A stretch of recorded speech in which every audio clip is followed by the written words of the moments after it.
Սիրելի հայրենակիցներ, սիրելի սևանցիներ, բարև ձեզ։ Շնորհակալ ենք ձեր ներկայության համար, այն ջերմության համար, որ այս մի քանի րոպեների ընթացքում արդեն հասցրել ենք զգալ։ Այսօր քարոզարշավի նախավերջին օրն է,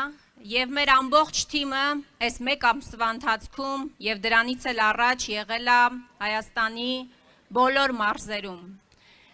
Երևանում, շփվել ենք քաղաքացիների հետ ու ինչպես 5 օր առաջ, 5 ամիս առաջ, 5 տարի առաջ փորձել ենք մեր քաղաքացիներին մի բան բացատրել, որ այս իշխանությունը ստի ու կեղծիքի իշխանությունն է։ Համաձայն եք։ Սիրելի սևանցիներ, ինչ էին ասում սրանք։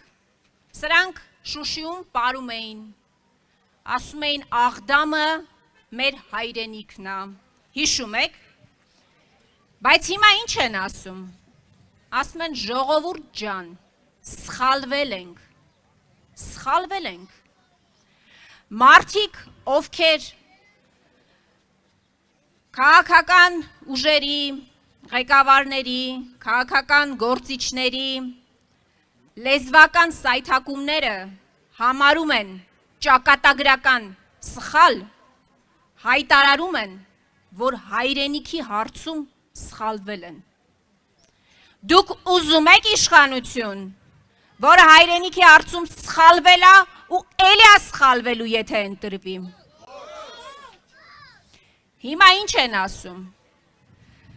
Վերջերս Սյունիքում հայտարարում էր, ասում էր,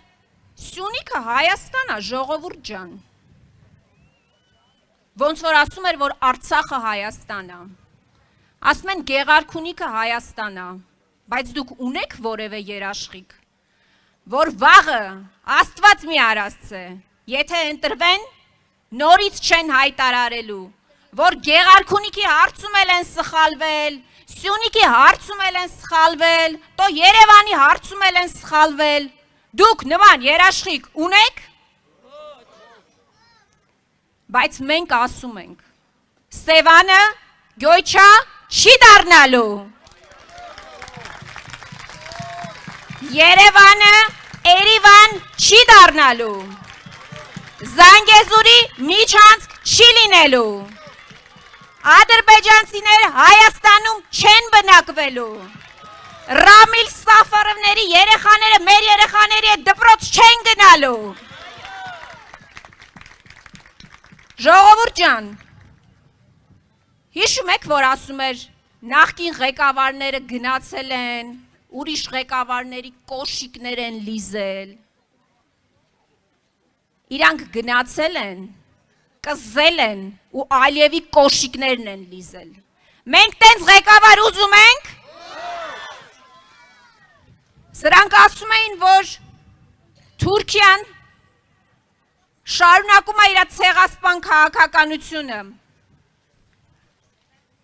որ պատերազմի մեջ Արցախյան 44 օրյա ակտիվ մասնակցություն է ունեցել։ Հիմա ինչ են ասում։ Ինչ ունենք սրանց 8 տարվա գործունեության արդյունքում։ Ինչի առջև ենք մենք կանգնած։ Մենք այսօր ունենք մի պատկեր, երբ որ հազարավոր մայրեր Եռաբլուրում գրկում են իրենց որդիների սառը շիրիմները, իսկ իրենք նույն ջերմությամբ գրկում են Էրդողանի գիրքը։ Մենք տենց իշխանություն ուզում ենք, ուրեմն ինչ ենք անում։ Ինչ ենք ասում ենք, այսօր բազմաթիվ քաղաքական ուժեր կան, 19 ուժ կա, մի մասին մենք էլ չենք ճանաչում, ժողովուրդ ջան, առաջարկությունները տարբեր են, մեր առաջարկությունը շատ հստակ է, այս նկարագրածից համատեքստում, դուք ընտրում եք մարդու, ղեկավարի,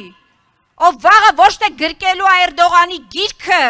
կրծքին է սեղմելու, այլ բանակցելու այդ Էրդողանի հետ, արժանապատիվ է բանակցելու, բերելու է երաշխավորներ, որովհետև սրանք դա էլ են մերժում, Ասում են մեզ երաշխավորներ պետք չի, մենք ունենք մի երաշխավոր, դա Ադրբեջանն է, դա Թուրքիան է, ես ձեզ հարց եմ տալիս, քեզ սպանողը կարող է քեզ կյանք պարգևի, Թուրքիան ու Ադրբեջանը կարող են մեզ երաշխավոր լինել, ուրեմն մերժում ենք այս իշխանություններին, հունիսի 7-ին ընտրում ենք Հայաստան դաշինքին, առաջնորդի, ով 10 տարի ապահովել է խաղաղ,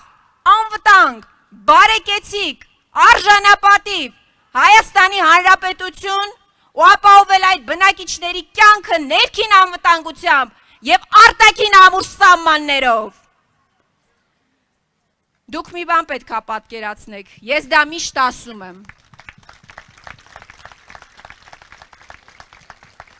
Հունիսի 7-ին դուք ընտրելու եք մարդու, ով գնալու է Ալիևի հետ, խոսա,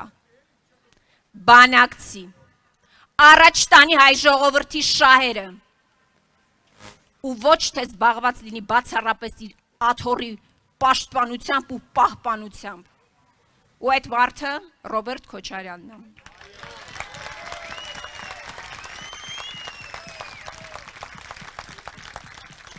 Մի անգամ Արցախում, մի անգամ Հայաստանում, ևս մի անգամ Հայաստանում։ Հունիսի 7-ին, համար 17-ին, հունիսի 7-ին, համար 17-ին։ Շնորհակալ եմ։